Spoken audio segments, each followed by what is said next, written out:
वृषभानुसुतादयितानुचरं चरणाश्रितरेणुधरस्तमहं महदद्भुतपावनशक्तिपदं प्रणमामि सदा प्रभुपादपदम् प्रणमामि सदा प्रभुपादपदम् प्रणमामि सदा प्रभुपादपदम् दामोदरोत्थानदिने प्रधाने क्षेत्रे पवित्रे कुलीयाभिधाने प्रपञ्चलीला परिहारवन्तं वन्दे प्रभुं गौरकिशोरसङ्गं दामोदरोत्थानदिने प्रधाने क्षेत्रे पवित्रे कुलीयाभिधाने प्रपञ्चलीला परिहारवन्तं वन्दे प्रभुं गौरकिशोरसङ्गम्। पतित पावन श्रीशिला गुरु महाराज जी की जय। जगद्गुरु प्रभुपाद श्रीशिला भक्ति सिद्धांत सरस्वती गोस्वामी ठाकुर जी की जय। प्रभुपाद अनुकंपित दशमदस्तन आचार्य वैष्णववृंद की जय। अनंत कोटि वैष्णववृंद की जय। भजानंदी और समागत भक्तवृंद की जय। जगद्गुरु श्रीशिला प्रभुपादेर अनुकंपित महामहोपदेशक श्रीमद सुंदरानंद विद्याविनोद प्रभु संकलित परम गुरु श्री गौरकिशोर श्री ধামবাস ও ছলনা গতদিন যদ্দূর আমরা আলোচনা করেছি তার পরবর্তী অংশ। ডাক্তারবাবুকে শ্রীল গৌরকিশোর দাসবাবুজি মহারাজ বললেন, বিনামূল্যে রোগীর চিকিৎসা করিবার জড় প্রতিষ্ঠা সংগ্রহ ও চিন্ময় নবদ্বীপ ধামে বাস, এই দুটি একসঙ্গে হয় না। কর্মী কখনো চিন্ময় নবদ্বীপ ধামে বাস করতে পারে না। তখন সেই ডাক্তারবাবু শ্রীল গৌরকিশোর প্রভু শ্রীল গৌরকিশোর দাসবাবুজি মহারাজকে জিজ্ঞাসা করলেন, তবে আমার কি কর্তব্য? তাহলে আমার এখন কি করা দরকার? বাবাজি মহারাজ উত্তরে বললেন, আপনি যদি সত্য সত্যই নবদ্বীপে বাস করতে চান তাহলে ওইসব সম্বন্ধ সর্বতোভাবে ত্যাগ করতে হবে। এইসব সম্বন্ধ, এখানে সম্বন্ধ কেন বললেন? পরোপকার করার যে ধারণা সেটি আসছে কোন সম্বন্ধ থেকে? যে আমি ডাক্তার, আমি উপকার করতে পারি, এখানে অনেক রোগী আছে, তাদের সুবিধা করতে পারি। পরোপকার করলে আমাদের ভিতরে ইনহারেন্টলি একটা ধারণা থাকে যে লোকের প্রশংসা পাবো, লোকের প্রশংসা পাবো। পরোপকার করলে তার একটা প্রশংসা পাওয়া যায়। সুতরাং এখানে নিজেকে ডাক্তার, অন্যদের রোগী, তারা পর, তাদের উপকারের ফল আমি ব্যক্তি হিসেবে কিছু প্রশংসা পাবো, সুনাম পাবো, খ্যাতি হবে। বা আমি, অনেকে এমন ভাবতে পারেন যে আমি তো কারোর কাছে শোনার জন্য কিছু বলছি না, ও ভিতরের মন বুদ্ধি অহংকার তাই চায়। কিন্তু তাও যদি কেউ বলেন জোর করে, না আমি এসবের জন্য করছি না, আমি একদম নিঃস্বার্থ করছি, তাহলেও আমি যে উপকার করছি, এই আমি উপকারী বন্ধু, উপকারী ডাক্তার, এই ধারণাও ত্যাগ করতে হবে। আর ধাম চিন্ময়, প্রাকৃত জগৎ নয়, এখানে আমি বসবাস করতে পারি, এটাও একটা প্রাকৃত সম্বন্ধ। এখানে অনেকগুলি প্রাকৃত সম্বন্ধ রয়েছে। তো বাবাজি মহারাজ বললেন, ওই সমস্ত সম্বন্ধ পরিত্যাগ করতে হবে। সত্যি সত্যি যদি আপনি নবদ্বীপে বাস করতে চান তবে ওই সব সম্বন্ধ সর্বতোভাবে বর্জন করতে হবে। সর্বতোভাবে, সম্পূর্ণরূপে বর্জন করতে হবে, বাদ দিতে হবে। তো বাবাজি মহারাজ বললেন, আপনি বিনামূল্যে চিকিৎসা করে বিষয়ী লোকের বিষয় চেষ্টার আনুকূল্য করবার যে বিচার করেছেন, সেই কুবিচার পরিত্যাগ করুন। এই জগতে আমাদের যত ধারণা আছে না, এই সব ধারণাগুলি বিসর্জন না দিলে সর্বতোভাবে আমরা এই অপ্রাকৃত বৈকুণ্ঠ ধর্ম বুঝতে পারবো না। এইগুলি সব জগতের লোক শুনলে বলবে, আবার কি ধরনের ভক্তি ধর্ম? লোকের উপকার করবেন তাতেও আপত্তি। আমাদের জগতে যেসব ধারণা রয়েছে, পরোপকার, বিষয়ী লোকের চিকিৎসা করছেন, বাবাজি মহারাজ বলছেন বিষয়ী লোকের বিষয় চেষ্টার আনুকূল্য করা। আমাদের যে রোগ শোক ইত্যাদি হয়, এগুলি তো কর্মফল অনুসারে হয়, ভগবানই দেন, ভগবান প্রসাদ রূপে দেন। যাতে আমরা কোনোদিন বুঝতে পারি। তো সেখানে আমি লোকের এইসব উপকার করব, তাতে কি হবে, বিষয়ী লোকেরা আরেকটু ভালো করে ভোগ করতে পারবে। আমি মরে যাচ্ছিলাম, বাঁচিয়ে দিল, আরও কিছুদিন ভোগ সুখ করতে পারবো। আমার যন্ত্রণা হচ্ছিল, সুখ হচ্ছিল না, দুঃখ হচ্ছিল, এখন সেই যন্ত্রণাটি চলে গেলে আমার সুখ হবে। এইভাবে বিষয়ী লোকের বিষয় চেষ্টা, তার আনুকূল্য, তার সুবিধা করে দেওয়া হচ্ছে। জগতের নীতি আর বৈকুণ্ঠের নীতি একদম ভিন্ন।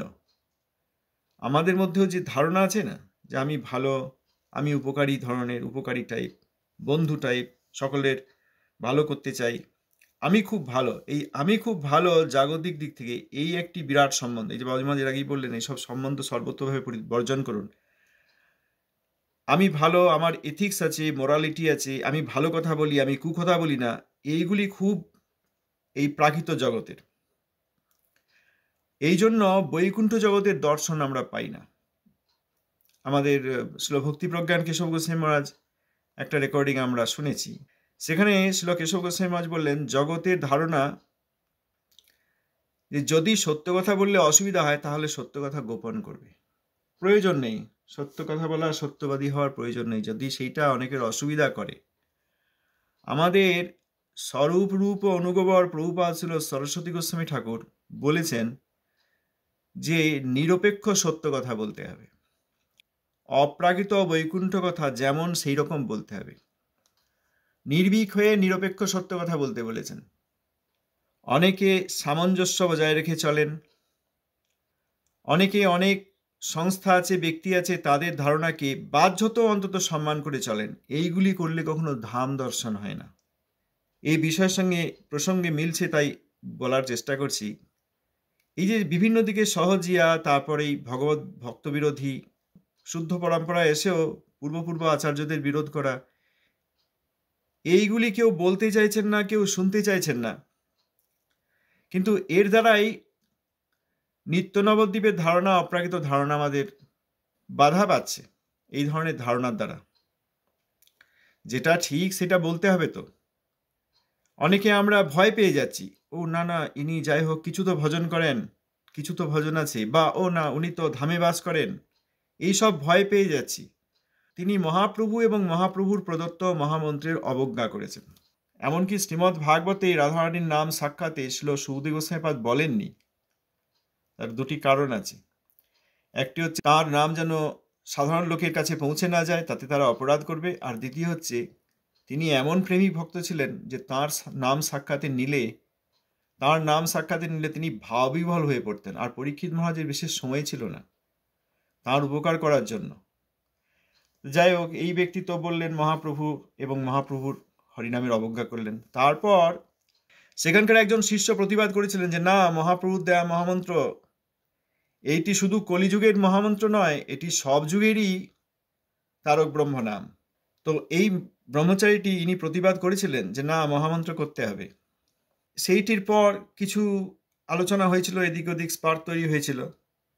এই একদিন দুই দিন আগে তাতে দেখলাম সেই ব্রহ্মচারীটি এলেন, এসে একবারে শুয়ে পড়লেন, মন্ত্র বলে তাকে প্রণাম করলেন, সেই সহজিয়াকে, ধামভোগীকে।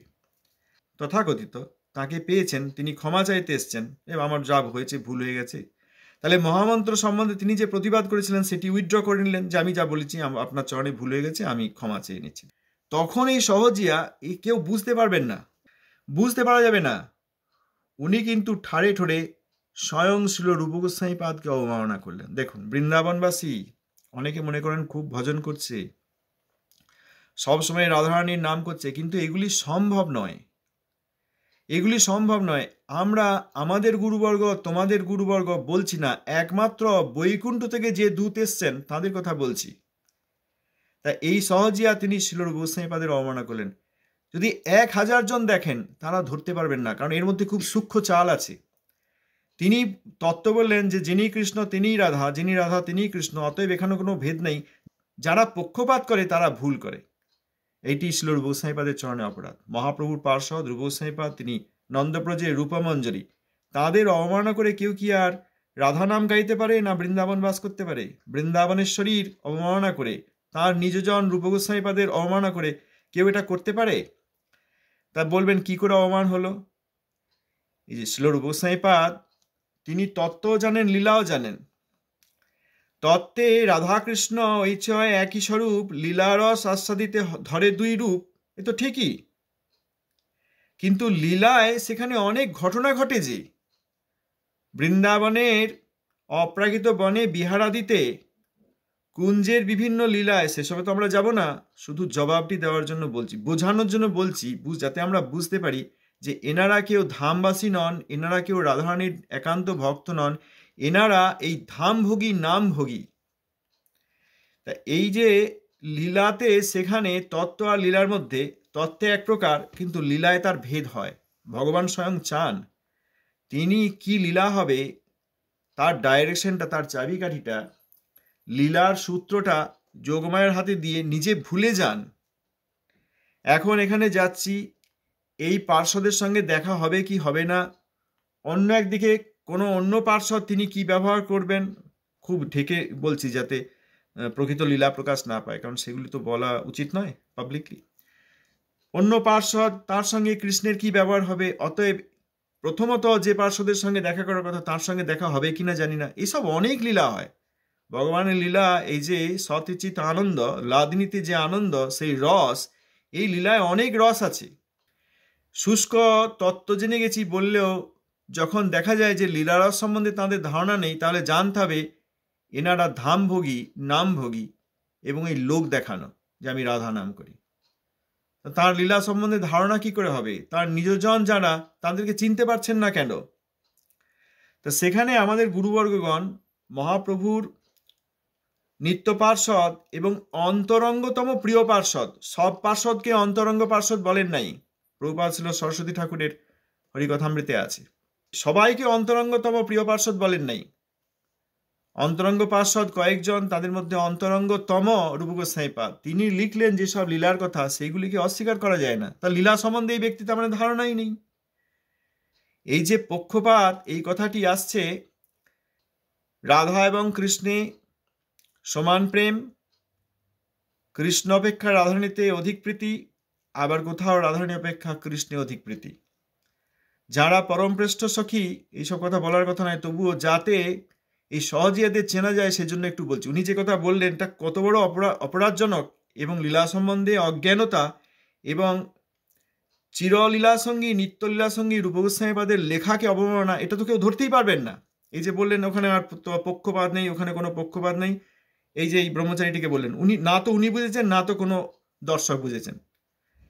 তো এইখানে পরমপ্রেষ্ঠ সখীগণ তাঁরা দুইজনে সমান প্রীতি করেন, সমান প্রীতি করেও রাধারানীতে অধিক প্রীতি করেন। পরমপ্রেষ্ঠ সখীগণের যারা অনুসরণ করেন তাদেরকে প্রিয় সখী বলা হয়। তাঁরা ওই পরমপ্রেষ্ঠ সখীগণের অনুসরণ করেন বলে তাদের মতো ভাব সাজাত্য পেয়েছেন, তাদের সজাতীয় ভাব পেয়েছেন, ভাব সাজাত্য বলা হয়। তাঁরাও ওই রকম রাধা এবং কৃষ্ণের সমান প্রীতি লীলাতে। লীলাতে কোনো ঘটনা ঘটলে এনারা সকলের দুজনের প্রতি সমান মনোভাব নেন, তা নিয়েও কিছুটা রাধা পক্ষপাতী। এরপরে এক প্রকার দেবীগণ আছেন, তাঁরা প্রাণ সখী, তাঁরা রাধারানীর প্রতি পক্ষপাতী। যদি আমাদের গোবিন্দদেব আর শ্রীমতী রাধিকার লীলাতে কোথাও দেখা যায় যে তাঁরা দুইজনে অভিমান করেছেন, যদি লীলাতে কোনো ঘটনা ঘটে, সেই ঘটনার এরা বিচার করেন না, তাঁরা সবসময়ই রাধারানীর পক্ষে। না, আমাদের দেবীর কোনো দোষ নেই, তিনি কিছু বলেন নাই, যা বলেছে এই কৃষ্ণ বলেছে, অতএব কৃষ্ণ ক্ষমা চাইবে। যদি ঘটনা অন্য প্রকার হয়ও লীলাতে, তবুও এই প্রাণ সখীগণ এনাদের যারা অনুসরণ করেন তাদেরকে বলা হয় নিত্য সখী। নিত্য সখীগণ প্রাণ সখীদের ভাব সাজাত্য পেয়ে থাকেন, অতএব নিত্য সখীগণ যেহেতু প্রাণ সখীগণের অনুসরণ করেন, সেহেতু তাঁরা ওই রাধা পক্ষপাতী, লীলাতে রাধা পক্ষপাতী। আর এক প্রকার সখী আছেন, তাদের বলা হয় শুধু সখী, তাঁরা এই কৃষ্ণের প্রতি অধিক পক্ষপাতী। এই তাঁদের একটা বিশেষ স্বভাব আছে। এইসব বিষয়ে অনেক কিছু আছে, আমাদের ছিল বিশ্বনাথ চক্রবর্তী ঠাকুর এইসবের অনেক ব্যাখ্যা করেছে। যখন যোগ্যতা হবে তখন আমরা এমনিই জানতে পারবো। ও একদম অপ্রাকৃত কথা হচ্ছে, আমাদের বলা উচিত নয়, কিন্তু এই লোকগুলির উত্তর দিয়ে যাতে আমরা বুঝতে পারি যে ধামে গেলেই যে কারোর সঙ্গ করা যায় না, সবাই বলছে বলেই তাকে বিশেষ ভজনানন্দী বলা যায় না, তিনি একজন ধামভোগী। তাহলে পরমপৃষ্ঠ সখী, প্রিয় সখী, প্রাণ সখী, নিত্য সখী আর সখী, এনাদের সব ব্যবহারের ভিন্নতা আছে। এই সবে বিভিন্ন লীলা এবং রস উপস্থিত হয়। এই সহজিয়াটি সেসবের কোনো ধারণা নেই। আর এই যত অকাল কুষ্মাণ্ড ধরনের, যাদের সঙ্গে আমাদের গুরুবর্গের কোনো সম্পর্ক নেই, তারা আমাদেরই গুরুবর্গের তিলক, কণ্ঠী এবং গেরুয়া পোশাক পরে সেইখানে সাষ্টাঙ্গে প্রণাম করছেন। এইগুলোকে বৃন্দাবনবাসী বা ভজনানন্দী বলা যায় না। এইগুলি হচ্ছে এই ধামভোগী আর এই রাধাকৃষ্ণের নাম এবং লীলার প্রতি, এবং বিশেষ করে তার থেকেও বড়, তাদের পার্শ্বদের প্রতি অপরাধ করেন। নাম অপরাধ হলে নাম অপরাধ নামেই ক্ষয় হয়। নাম অপরাধ যত নামে হয় ক্ষয়, কিন্তু ভগবান তার চেয়েও তার পার্শ্বদের চরণে অপরাধ করলে, শিল রূপ গোস্বামীপাদ হেন গোস্বামীগণের চূড়ামণি শ্রেষ্ঠ মহাপ্রভুর রাধাকৃষ্ণের অন্তরঙ্গ প্রিয়তম পার্ষদ, তাঁর চরণে অপরাধ করলে কখনো ভগবত ভক্তি লাভ হয় না। ওই ধামভোগীদের এটি একটি ছলনা, এটি একটি লক্ষণ। অনেকে যান বৃন্দাবন, এখান থেকেও যান, গৌড়ীয় মঠের সঙ্গে সম্পর্ক আছে বলেন বাইরে, আমাদেরই মতো লোক। গৌড়ীয় মঠ না তো গৌড়ীয় মঠ জানি, না তো প্রভুপাদ জানি, না তো গৌড়ীয় শব্দের অর্থ জানি। তারা আবার এইখানে গিয়ে না থাক, বৃন্দাবনবাসী খুব নাম আছে, বা এরকম কাউকে অসম্মান করবো না, এরকম লোক আছে, কাউকে এখানে অসম্মান করবো না, একটি কীট পতঙ্গকে অসম্মান করবো না। হ্যাঁ, কীট পতঙ্গ তাঁরা অসম্মানীয়, কিন্তু যারা রাধা গোবিন্দের নিত্য পার্শ্বদকে অবমাননা করেন, তাদের মুখ দেখতে নেই, কিন্তু আমরা তাদের কি ভজনানন্দী মনে করি। তা এই যে কুবিচার, এখানে এই যে পরোপকারের চেষ্টা, যে বিষয়ে কথাটি এলো, তারপর আমাদের শিল ভক্তিনাথ ঠাকুর মহাশয় লিখেছেন না, আমি তো সদা রাধা পক্ষপাতী। তার মানে এই সব আমাদের গুরুবর্গ দেখেছেন, কারোর সঙ্গে কারোর কোনো ভেদ নাই। গুরু গোস্বামীপাদ যা বলেছেন, ভক্তিনাথ ঠাকুর মহাশয় বলেছেন, প্রভুপাদ তাই বলেছেন। এই জন্য তাদেরকে বলে স্বরূপ রূপ অনুগ বড়। স্বরূপ এবং রূপ গোস্বামী এনাদের অনুগণের মধ্যে শ্রেষ্ঠ। আর অন্য যে কোনো জায়গায় দেখা যাবে সেখানে কারোর কোনো ওই মিল নেই, কারোর কোনো সব ভেদযুক্ত। আবার পরম্পরার মধ্যে এসে যেখানে ভেদ দেখা যায়, সেখানেও আবার তারা স্বরূপ রূপ প্রভুপাদ অনুগ হতে পারেন নাই। এরকম অনেক ওই আজকাল অকাল কুষ্মাণ্ডরা এখানেও ঢুকে পড়েছে। অকালের কুমনাদিগুলো, যেগুলো আনওয়ান্টেড, আনডিজায়ার, যেগুলো দরকার নেই, সেইগুলো সব ঢুকে পড়েছে। আবার এই তাদের প্রতি আমরা এত অনুসরণ করছি যে আমরা শুদ্ধ ভক্তদের, আমাদের গুরুবর্গের কথার বাইরে যাচ্ছি। তো আমাদেরকে এই যে ভদ্রতা, জগতের মোরালিটি, জগতের এথিক্স, পরোপকার টাইপ, ভালো লোক টাইপ, খারাপ কথা না বলা টাইপ, সত্য কথা না বলা টাইপ, সবসময় হাসি মুখ, এনে দেখলে সবসময় হাসি মুখ, কাউকে কোনো নিন্দা করেন না, সবসময় হরিনাম করেন, ওই সবগুলো ছাড়তে হবে। এই যে বাবাজি মহারাজ এখানে বলছেন যে সেই কুবিচার পরিত্যাগ করুন, বিষয়ী লোকের বিষয় চেষ্টার আনুকূল্য করবার যে বিচার করেছেন সেইটি পরিত্যাগ করুন, এটা কুবিচার বলছেন।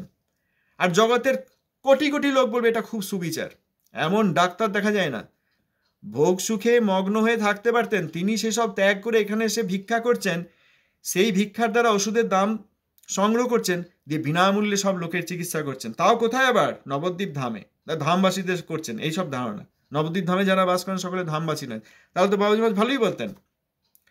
তাই যত আমাদের এই সুবিচার বলে আমরা মাথার মুকুট করে রেখে দিয়েছি, অনেক গুণ, অনেক ভাব, অনেক ধারণা, অনেক ব্যবহার, অনেক সম্বন্ধ, বাবাজি মহারাজ বলছেন ওই সব সম্বন্ধ সর্বতভাবে বর্জন করুন।